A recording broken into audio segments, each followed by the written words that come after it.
One of the things that I learned from watching the Arab Spring is that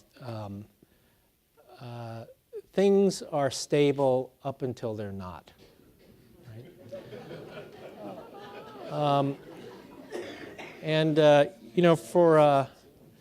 When this North Korean regime, the new regime after the death of Kim Jong-il, has been in place for 5 months, and there are lots of people who say, "Oh, it's stable. They went through the transition. There are no problems. It's been going on for 5 months, and so it's stable up until it's not, right?" And we've seen lots of transitional regimes in history last 5 months,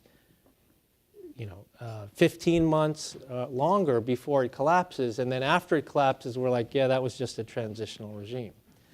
So I think that, in the case of North Korea, the dynamic that I point out in the book is, I think this new young leadership, rather than being more reform-oriented, is actually becoming much more hardline, because it's all about control.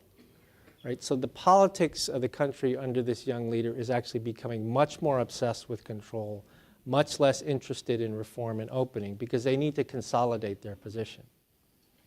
At the same time, North Korean society is changing.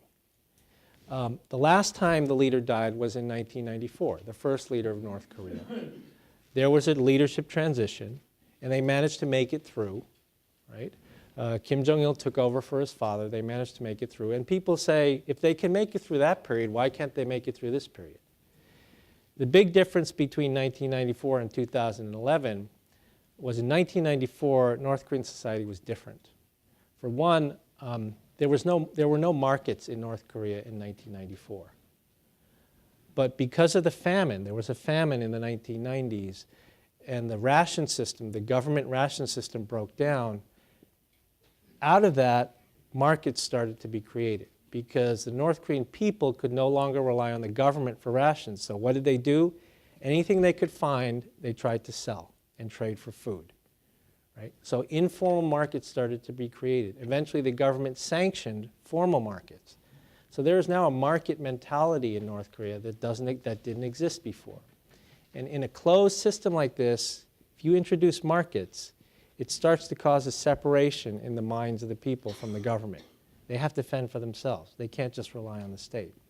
So again, the point is the politics is pulling in one direction, harder line, more control, while society is moving in another direction. And I don't think this is sustainable, right? This is not a sustainable dynamic. It's going to pull the country apart. How, when, we don't know. Just like we didn't know when we didn't know that a self-immolation of a shopkeeper would start the Arab Spring. We just don't know when it's going to happen. But the dynamics are there, I think, and I think we just have to watch this very carefully.